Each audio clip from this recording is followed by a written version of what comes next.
March 13th, 137. After action report for Operation Compassion. Unfortunately, the Ceruleans have officially intervened in the conflict, forcing our divisions to be recalled to maintain plausible deniability. One thing during their offensive. Enemy armored thrusts have been outmaneuvering our supplied 60 MU M129 anti-tank guns, and our 15mm anti-tank rifles have been insufficient. Thus, we have been given a new task, the development of a new prototype replacement within a year. Must be semi-automatic with 5+ rounds of ammunition, have minimal crew requirements, 5 MOA of accuracy, and proper penetrating power, and to be ready for production.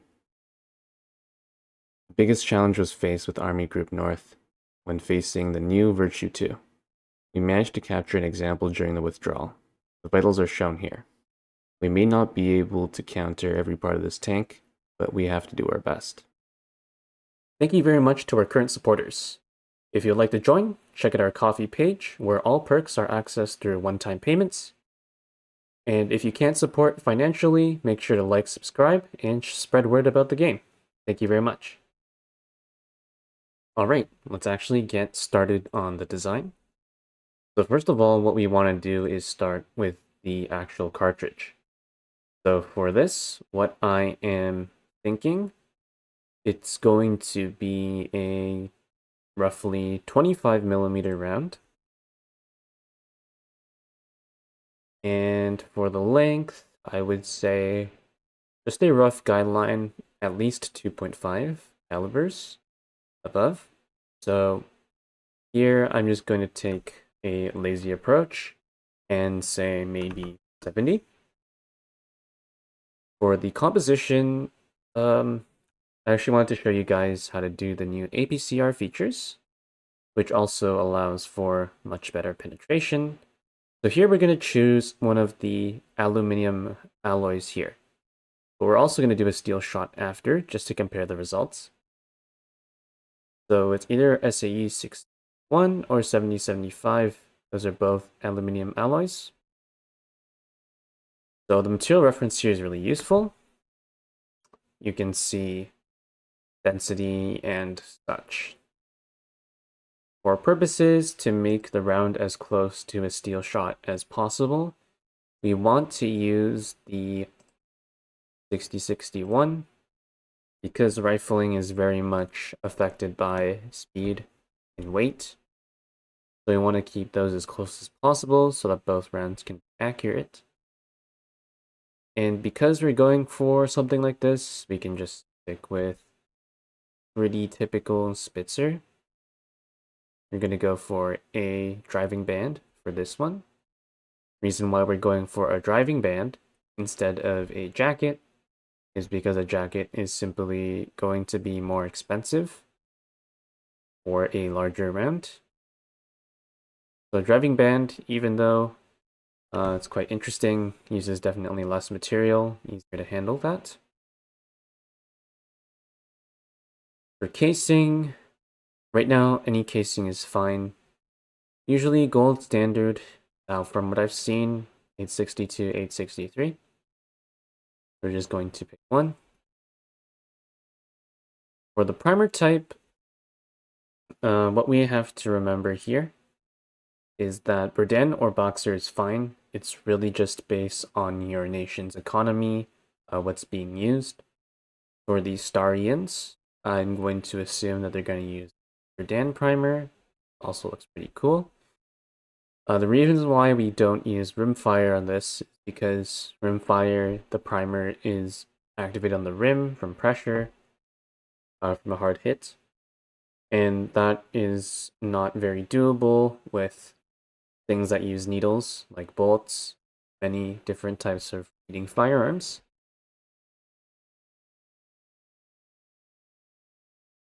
So since we're thinking semi-auto can be rimless, that makes it easier to fit into the mag.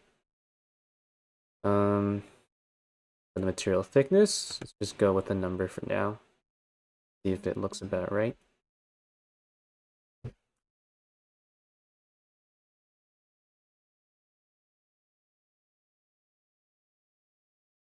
And then for length, say at least 200.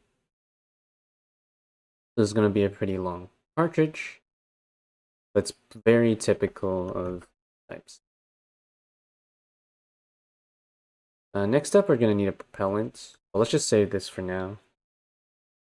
So this is so far going to chalk up as the 25x270 MU APCR.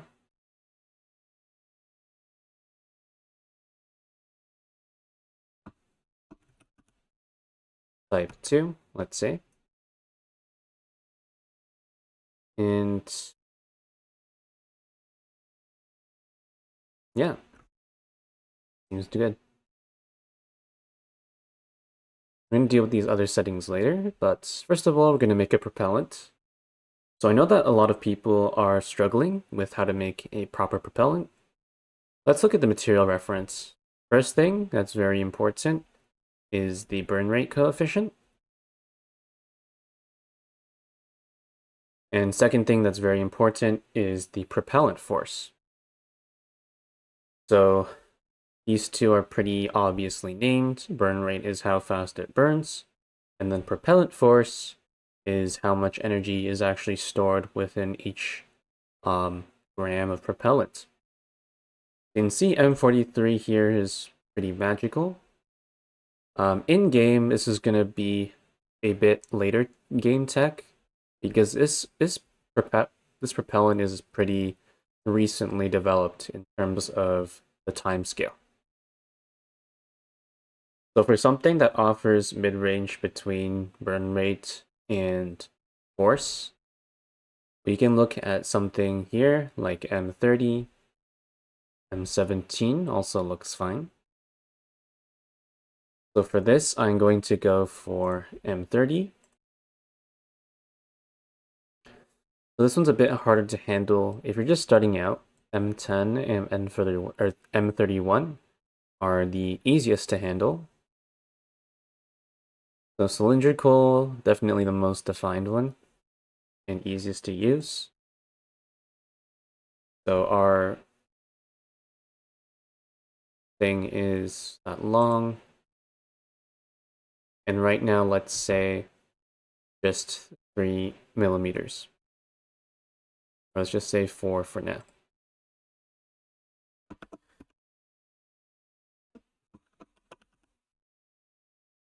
Give it a nice descriptive name there. And now let's put it back. Great.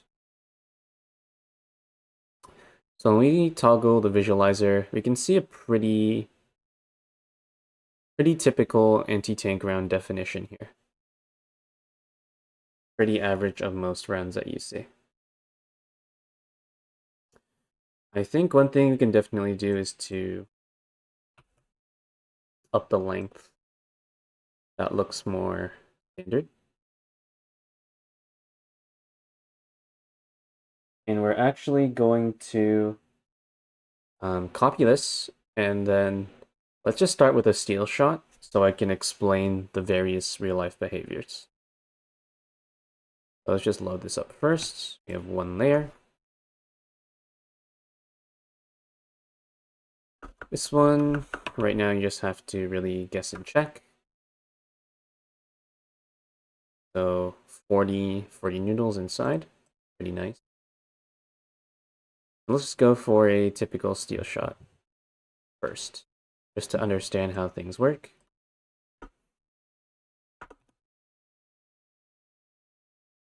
Hopefully this works first try. Usually it doesn't. Okay. Got the receiver. So just slap this together. So if you remember the quiet requirements, it was semi-auto, 5 rounds. So let's think of a reliable system. So what we think of a reliable system, piston's pretty reliable, long stroke. For the receiver, we want the material to be very steady for the main material. This one bears most of the brunt work. So we're just going to choose 4140. If you want an older historical option than this, then you would typically go for something like 1345. You can see the material reference here. 4140. Yield strength here is one of the most important parts. Elastic modulus is secondary, but for steels you can see that it doesn't really matter because most of them have roughly the same. 1345 is a step down from 4140, but still relatively strong in the pack of materials. You can see that 4140, obviously you can see why it's used nowadays, especially 4150 as well, although 4150 is significantly more expensive. So 4140, secondary composition, let's just choose a typical tool steel, let's say 1020. This thing is going to be pretty explosive. So magazine, we're going to make this detachable. No floor plate needed. We don't need to care about that. And when we think about anti-tank gun, I think we all might be thinking about side. Bottom might also be fine, but I'm not sure the ground clearance for that. So let's just be safe. Single column, don't need to worry about any failures there. Okay, we don't need those. Something like this, let's just say, might be overkill. Being safer than sorry. Milled. Say, tools disassembly for soldier with toolkits. We don't want people disassembling it for good reason, especially since this is a more specialized weapon. Threaded barrel.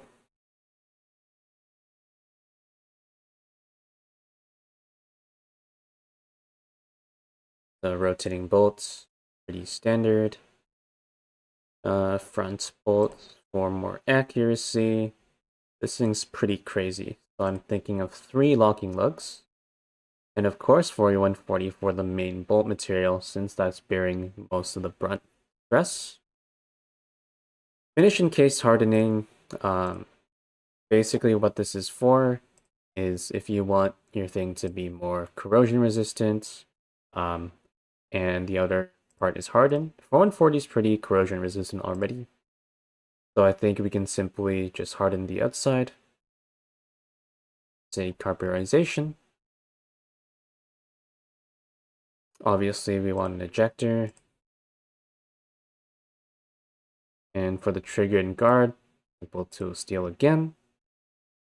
Single action, let's keep it simple. 3 pounds of base weight, or 0.5, or 1 kilogram of trigger weight. That's pretty good for those of you who have shot before. And we don't need this.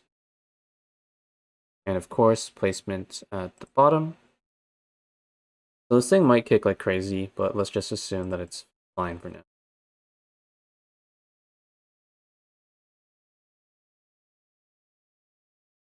Self-loading. In here, we're just going to go with a closed bolt system. All right.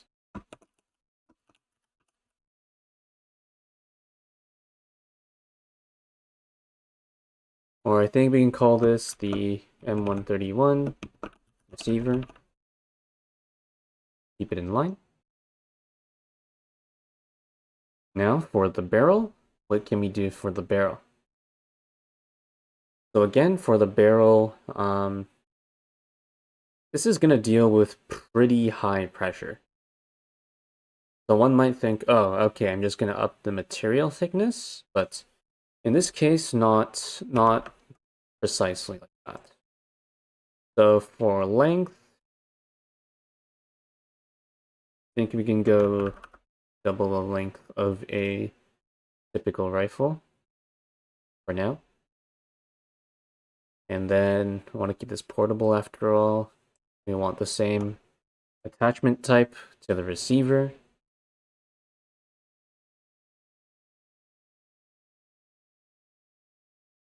So muzzle threading, we might want this.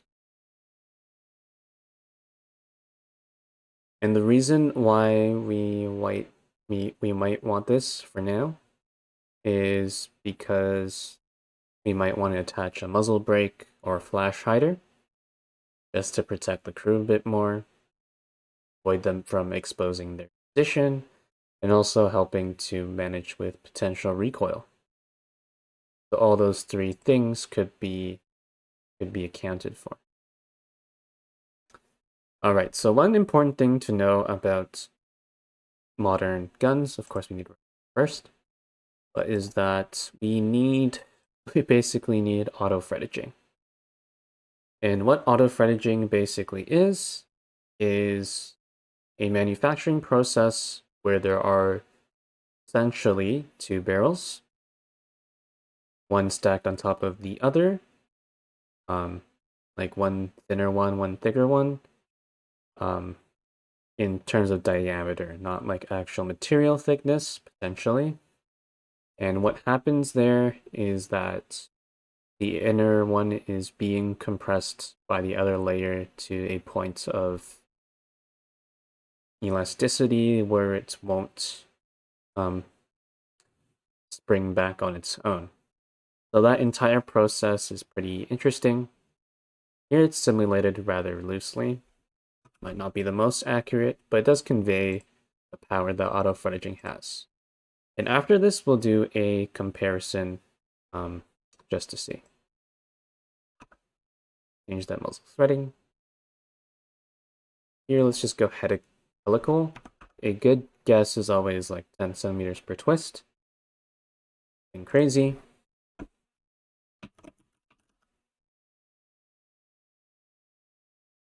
Great, so this should work. I'm going to show you guys all these failures. All right. Not bad at all, actually. That's crazy. So right now we have decent, not terrible muzzle velocity, and pretty low peak pressure. Okay, so we did overkill the barrel. That's good. We always want to overkill before we start lowering. So let's see the range table. So I'll show you how guys how to use this properly. Increments. Now we need to split up in. So this is the general speed of sound air density I use. Obviously that's going to change based on your situation. Right, so we have pretty quick fall off. I guess because it's a round nose. So let's first try up close. See what happens. Should be able to pen. And for the cerulean tanks, what we're assuming is that armor quality is 0.85. If you have played with this before, you'll know that armor quality of 1 is pretty crazy because it's modern RHA. Modern RHA is a lot tougher than what they had back then. So 0.85 is a pretty decent approximation. If you go any lower than this, you get pretty crazy numbers. That's like really poorly manufactured armor. So this should be a pretty good equivalent. So here, 30 millimeters, it can penetrate more than one caliber, which is all right. But we can definitely do quite a bit better. So first things first, okay, it's already a Spitzer. Fine. We can definitely upgrade the propellant. The reason why I stuck with diameter 4 is just out of caution. What we can do here,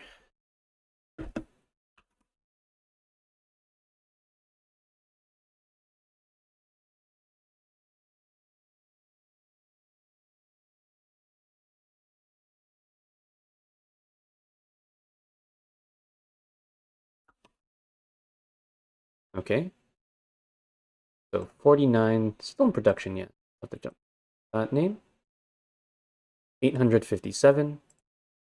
Nice. So that does some work. And now here we can penetrate. It's also update the table. Pressure is also at a manageable point, so we can definitely lower this again.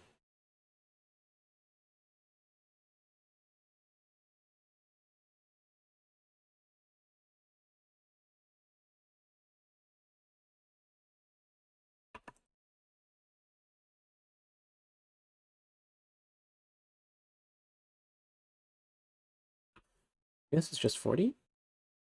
No. Okay, well, pardon this.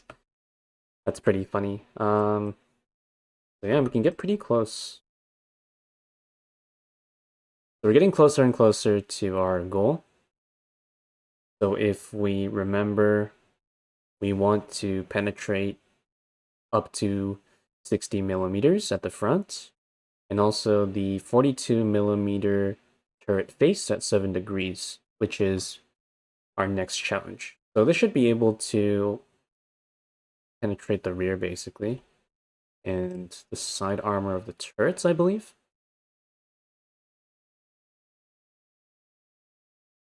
So for those who have played with this, the reason why I'm not using the next level Spitzers is because although these are good for aerodynamics, they are not good for actually penetrating the armor at any sort of angle, because those deflect really easy.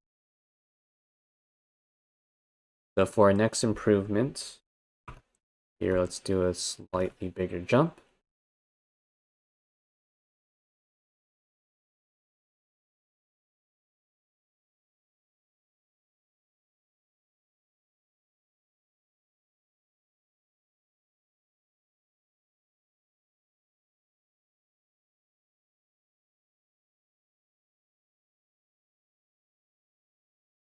Okay. We have really good muzzle velocity now.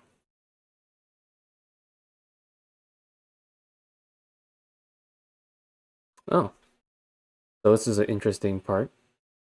So even though we've improved our velocity, what we've noticed now is that our armor-piercing projectile shatters. And yes, this is a real phenomenon.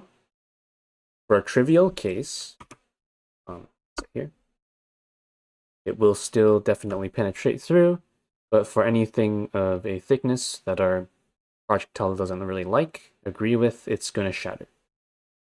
So we're going to get into this, the thick of this. So we're going to start by introducing our armor-piercing cap. So special menu, shell, options. We're going to add a cap. I'm going to start with a soft cap because a soft cap is slightly more aerodynamic. Ta-da. So now you can see the cap there. And when we go back, now we can see that it penetrates a much higher thickness. Now it's actually utilizing the speed. The roughly 40 millimeters. So that's a pretty good improvement. The only problem here is that when we update the range table, you can see that our dark colors kind of recede upwards. So you'll notice that our velocity dropping much faster due to the aerodynamics of the cap. I'm actually going to take an additional step to improve two things at once.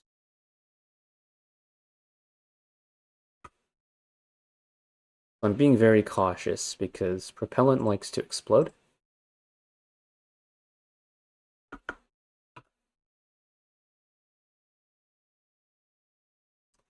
Funny. Okay, well, I forgot to name it. Fine. And then we also want to put back a ballistic cap on this. Again, this is going to reduce our actual penetrator length, but we got to do what we have to do. Whoops. Using capped ballistic cap. So that's what our ballistic cap is for. So after the AP cap, which rounds it out. To actually flatten and help protect our penetrator, we'll need a ballistic cap to regain our aerodynamic a little bit. All right, that's looking pretty fine. We see that we're going to get a pretty respectable round. Again, up to the table. Let's see what's going on.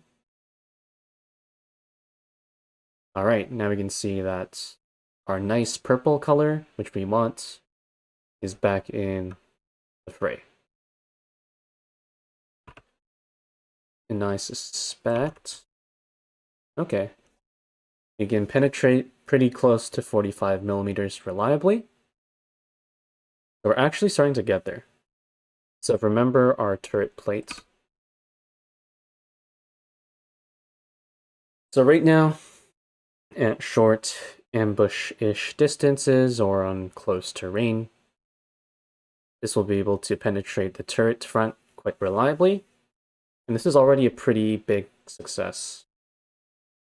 It's a bit of a weakness in the Virtue 2's design, which we've exploited. Obviously, at range, not going to be super happy. What's the maximum range we can penetrate it? We can start to consider it roughly at 400 meters. We can definitely improve that. Alright, so I'm going to improve the propellant a little bit more. I think we could possibly handle a 2.9 without killing our barrel. Our barrel's already pretty dang thick, so it'd be fine. That's like a 2 centimeter extra material barrel right there.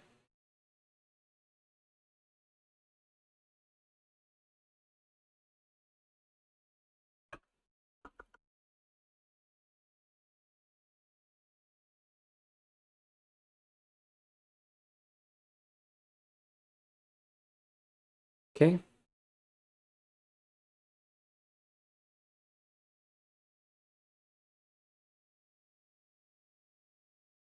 1056, you can see our barrel life starting to go down pretty rapidly. Peak pressure, 299, still stable. And we've definitely extended the range up to 500 meters, which is pretty nice. Let's see what our short range is at. It should be like 50. Yeah, roughly 50. We're starting to be able to try to penetrate the turret face. Or sorry, the front face. Upper Glacus is a different thing. So if we see, what is it, 30 millimeters at 60 degrees. Yeah. So here, this is another interesting failure mode. So the reason why this happens is because of our soft armor piercing cap here. The reason why this happens is because the soft armor cap fails at high angles, at high speeds, and it simply slides off before being able to detect the penetrator. So one last upgrade we can do to our armor piercing capped, ballistic capped, change that to a hard cap, which is a harder metal, but still a flatten. Scared myself there.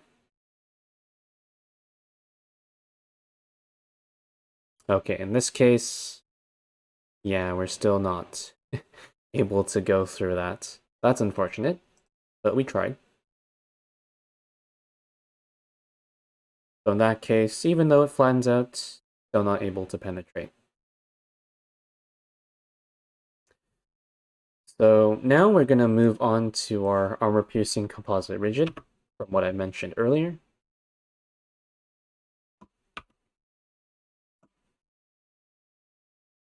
So we're just going to remove this. We're going to keep the hard cap. And what we're going to do, change the composition once again, what I said, 6061. We want to change it to nice aluminum. And then here for the shell, there isn't a graphic for it yet, but the rigid type. And let's say we want a 10mm needle. We're going to transfer the strength. So with the armor-piercing composite rigid, basically the outer aluminum is also going to flatten out, as it also protects the tungsten core, and the tungsten core is going to happily ram itself in. The problem with the armor-piercing composite rigid round, which you'll see in just a moment, so 1087. If we wait for it to update, yeah, we can see the velocity drop-off is pretty heavy. It doesn't like it. The reason why that is due to the high cross-sectional drag, and also because in manufacturing of an APCR round, it's very hard to exactly center the core. So there's usually going to be some slight deviancy, which is going to affect your aerodynamics by a lot. So you're still not able to do that. But on a flatter thing, here we can see 15mm, no problem. And it can even potentially penetrate up to 60mm here. So our accuracy coefficient, yeah. So remember our rifling, when I guessed earlier, we were pretty wrong. But let's go back. First, let's try to optimize what our APCR will like. Okay, like, so in this case, there's usually some kind of magic number. Okay, so in this case, it likes a much thicker tungsten rod. So this is the most reliable one that we've got so far, but at distance, it definitely suffers. Still penetrate the frontal face of the turret. At range, yes. You can see the aerodynamics definitely suffer. So again, we're going to do another iteration.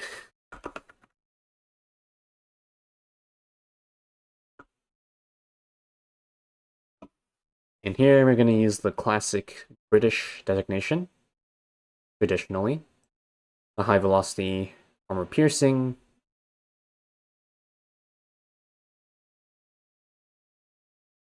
Let's see if this helps any.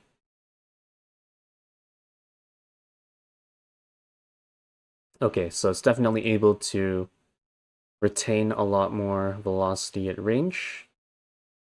And that's definitely going to be a big advantage for this. Make sure I click that. You can see the vitals here. Definitely much better. And I think at close distances, we should also be really happy. Right. So obviously, in an actual Rixas game, tungsten is going to be pretty hard to come by. So you might not always get this round. But this is a good start. Our accuracy coefficient hates us. So let's now balance both of the rounds. 202, 220. What's our barrel? So our barrel is definitely way below the MOA requirements. Is that even 1 MOA? I can't convert that in my head, but I'm pretty sure that's much lower. Barrel life is still acceptable. This might be overkill, but for the purposes of this video, this is fine. Let's try a much higher twist rate. So in this case, higher twist rate means less twists. This is a lower twist rate, sorry. A bit confusing, but that's how it does. Okay, definitely increase that a little bit more, and we'll definitely get a perfect round. Perfect barrel, I mean, that can fit both rounds. So because both of these rounds are pretty close to each other, they can both use the same rifling grooves, which is quite amazing. This one's our general purpose, and then we have our nice APCR, which can do more. in all cases, or high velocity armor piercing. So finally, let's get to designing the last requirement, which is our magazine. In this case, I think our magazine would like to be a bit more reusable. Use something kind of strong. So here we're actually going to have to corrosion resist the outside. So 5 rounds. Cartridge, here all of them are the same, so it should be fine. Attachable box, ammo fit, single column,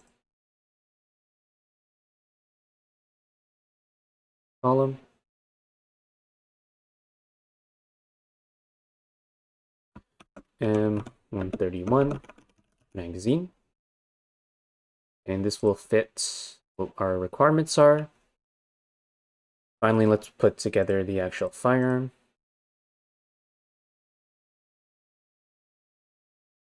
This case, steel. Don't think we need much of a stock for this one. Okay. Definitely the buttstock. And for this, we might want to use a little ladder aperture and a post. What is it? Around 1040. Lighted 2. Cleaning rod. Can you even sling this? Like, yeah, it's definitely too heavy. Bipod attachment points.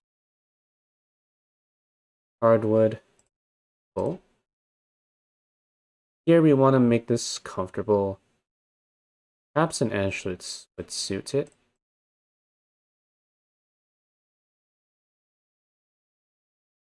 Semi-grip. And this probably doesn't need a sight. I think irons will work for something like this, with a rather short range, especially with the ladder aperture. So we can definitely do a cheek piece, which is just a padded straight comb. Finally, let's add a butt plate. And once a butt rest or padded butt plate gets added, we'll definitely put that in, because the guy firing this will definitely need this. So this is probably not too probable for like an actual rifle, but it'll be a pretty good small cruiser weapon. I'm expecting at least a team of 2 or 3 would need this, but it's definitely going to be a lot less than the current 60 MU M129, I believe, anti-tank gun. So this will serve our Starian infantry very well in the potential upcoming war.